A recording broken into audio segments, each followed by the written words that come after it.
Halo teman-teman, welcome back to my channel. Channel yang selalu menghadirkan info-info penting seputar biovlog. Pada episode kali ini, saya akan membahas tentang faktor penyebab ikan tidak mau besar.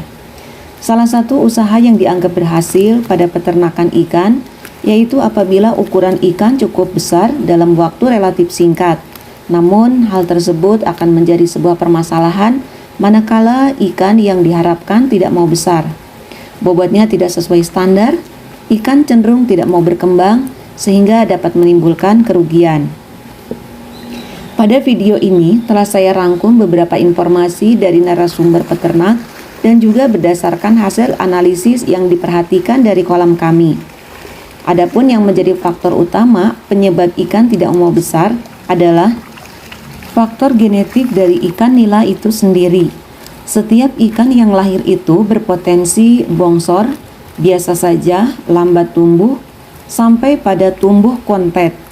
Jika kualitas benih yang digunakan kurang memadai, seperti benih grading terakhir atau merupakan benih afkir, maka penting untuk melakukan pemilihan benih yang bagus. Jadi diusahakan untuk benih nila grade A, B, dan C.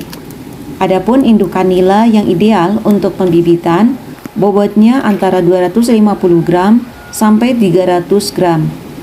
Menurut saya, pembibitan yang dilakukan di kolam sendiri merupakan cara terbaik yang dilakukan karena kita mengetahui kronologis awal mulai dari kondisi indukan yang harus sesuai syarat sampai pada bibit yang dihasilkan. Namun apabila kita membeli bibit dari orang lain dalam jumlah besar, maka yang harus diperhatikan adalah ukuran dan kondisi ikan. Kadangkala terjadi pembelian secara online tanpa tahu kondisi ikan yang sebenarnya, apalagi dengan selisih ukuran ikan yang signifikan. Faktor penyebab ikan tidak mau besar yang kedua adalah makanan. Diperlukan pakan buatan atau pelet yang mengandung protein 30%. Tentu ini akan menyebabkan ikan nila lebih cepat berkembang, tapi kalau berlebihan juga akan bermasalah. Dalam hal pakan buatan atau pabrikan, kita harus melihat kondisinya, jangan sampai sudah kadaluarsa diberikan kepada ikan. Tentu ini tidak baik untuk ikan. Jelas nutrisi yang ada di dalamnya sudah berkurang, bahkan mungkin hilang.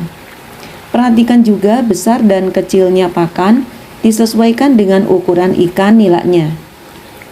Dan juga perhatikan kadar proteinnya. Semakin besar, semakin bagus untuk pertumbuhan, tapi juga pastinya ada resikonya kalau kita berlebihan dalam pemberiannya. Karena pakan yang tidak termakan, lama-kelamaan bersama feses ikan akan membuat endapan di dalam kolam dan menjadi sumber penyakit untuk ikan. Amoniak membuat ikan keracunan dan mengurangi nafsu makan ikan, dan ikan lama-kelamaan akhirnya mati. Yang ketiga adalah faktor ekosistem. Ekosistem yang dimaksud adalah lingkungan sekitar kolam, baik faktor abiotik maupun biotiknya. Kolam dekat jalan raya tentunya berbeda hasilnya dengan daerah yang tenang. Dekat dengan limbah pabrik pun atau limbah penduduk akan mempengaruhi tumbuh kembang ikan. Penggunaan suplemen organik cair seperti probiotik atau vitamin yang tidak tepat juga akan membawa efek kurang baik yang mengakibatkan seperti kolam penuh dengan lumut, bahkan bukannya membuat ikan nyaman, malah membuat masalah pada ikan, atau kemasukan hewan predator air baik sengaja maupun tidak sengaja, tentunya akan mengganggu kelangsungan ikan-ikan nila.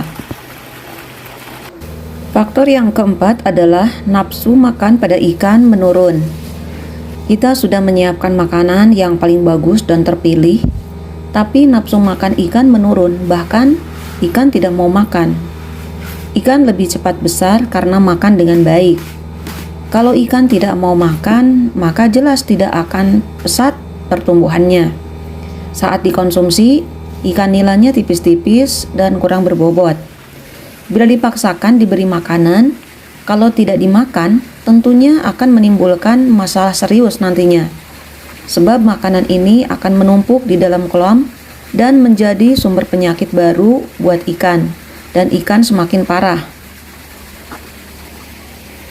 Faktor yang kelima adalah fluktuasi suhu.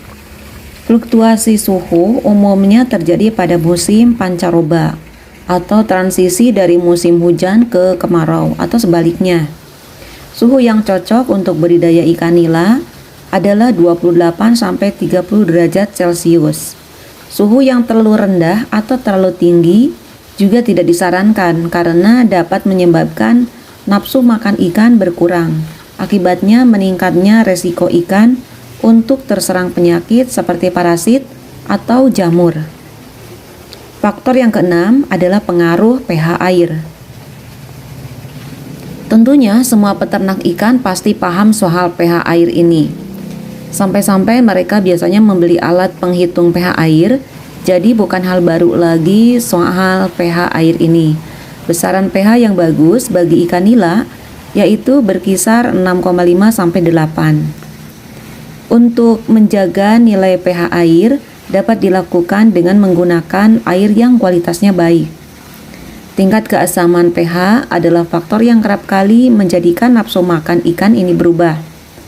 Hal yang umum terjadi yaitu pH yang terlalu rendah atau asam dan mampu diatasi dengan pemberian kapur dengan dosis sesuai dengan kolam budidaya.